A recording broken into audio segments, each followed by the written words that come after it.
Պարոն Հակոբյան, դուք տեսակ ինչ տեղի ունեցավ, ի վերջո ընդունեցին չարաբաստիկ գերությունը, որը տենց էլ չէր հասնում։ Նայեք, էլի ես ուզում եմ ամենակարևորը մեզ լսողները մի բան հասկանան։ Այս ռեզին ձգոցին, որ սարքել են, կապ չունի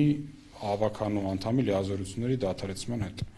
Կարան իրանք այսօր, վաղը, մյուս օրը ինչ-որ գրություններ գրեն Վարդան Ղուկասյանին, պատասխաններ ստանան Վարդան Ղուկասյանից։ Ավականու անդամի լիազորությունների դադարեցման արձանագրումը կատարվում է համայնքի ղեկավարի արձանագրության եւ դրա հիմքում դրված դիմումի հիման վրա,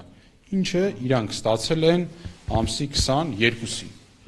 Հետևաբար գրությունը գրեցինք, չմուտքագրեցինք, վայ այսօր մուտքագրեցինք, նմանատիպ բաները, գիտեք, կարա ինչ-որ գրական խմբակի հետաքրքիր քննարկման առարկա դառնա գործի եւ իրավունքի հետ, բայց կապ չունենա։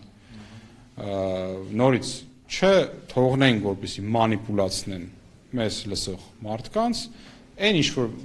ուզում էին ճիշտ է բերեցին, այո, մուտքագրեցին եւ այլն, բայց դա ինչի մասն է այդ գրությունը։ Համայնքի ղեկավարն ու ընտրատարածքային ընտրական հանձնաժողովի ղեկավարը քննարկում են, որ գիտեք ինչ, արձանագրությունը կազմելուց լիազորությունների դադարումը արձանագրելուց հետո ստացել ենք երկու հատ այսպիսի դրություն, որ ուզում եմ շարունակեմ, ուզում եմ դուրս գամ խմբակցությունից, հիմա այդ դրա հետ կապված ինչ կարծիք ունեք։ Չգիտեմ, ով ինչ կարծիք կարող ունենա, որտեղ օրենքում այդ տարբերակը ուղղակի չեն գրել, չեն հասցրել գրել կամ քաղաքացիական պայմանագիրը երևի չէր նախատեսել, որ այդպես բան կարա լինի, թե չկգրեր դա օրենքում։ Բայց չէ, գրած չի, հիմա այս բան գրած չի։ Հետևաբար այդ սաղ քննարկումները շատ հետաքրքիր է, կարանք ուշով հետևենք, չգիտեմ, վերջում ինչ-որ վավերագրական ֆիլմ ստանանք, հա, վարչարության մասին Գյումրի քաղաքում, բայց տվյալ գործի հանգուցալուծման համար դա իրավունքի տեսանկյունից ունի զերո նշանակություն։ Այ շատ լավ ձեր գոլեգան լրատվական բաժնի կենտրոնական ընտրական հանձնաժողովի շատ լավ ասեց, օրենսդրական մանրամասների մեջ չխորանանք։ Այ ամբողջ պետական համակարգը հիմա ընտրել է օրենսդրական մանրամասների մեջ չխորանալու մոտեցում եւ քաղաքականություն, այս է իրավիճակը։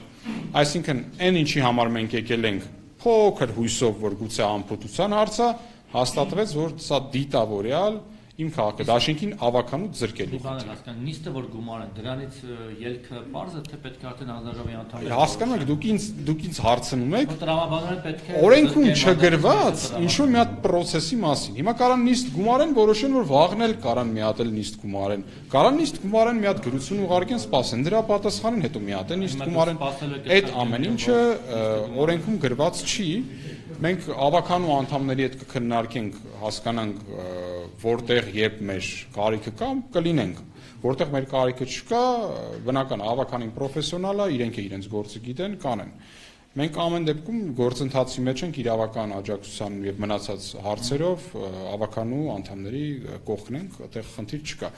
Մնացածը տեսնենք, իհարկե հետևենք ինչպես կընթանա process-ը, բայց այս պահի արձանագրումը հստակ է, որ մեզ այս ամբողջ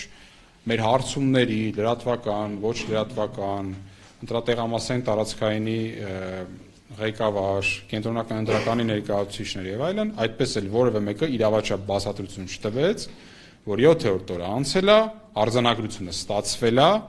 դիմումը ստացվել է, լիազորությունների դադարեցման արձանագրությունը կազմված չի։ Այս իրավիճակի բացատրությունը չտրվեց, այս իրավիճակը ապօրինի է, առաջացնում է հակասահմանադրական հետևանքներ եւ մեր գնահատմամբ ունի նպատակ, հստակ դիտավորություն իմ քաղաքադաշինքին զրկել իրավականու մանդատից, ճնշում բանեցնելով գուցե Կարեն Հրայրի Բադալյանի վրա, դա ենթադրում ենք արդեն իրագրությունից, որ ճնշումը բանեցվել է, ստեղծելու մի հատ իբր թե անկախ օղակ ավականու, որը բնականաբար ջուր է լցնելու ում ջրհորը իշխանությունների։ Այս է իրավիճակը, մնացած մասով էլ բոլորս մեր աշխատանքը պետք է ամեն դեպքում լավ անենք, մարդիկ պետք է տեսնեն ինչ իրավիճակ է։ Ձեզ շնորհակալ եմ լուսաբանման համար։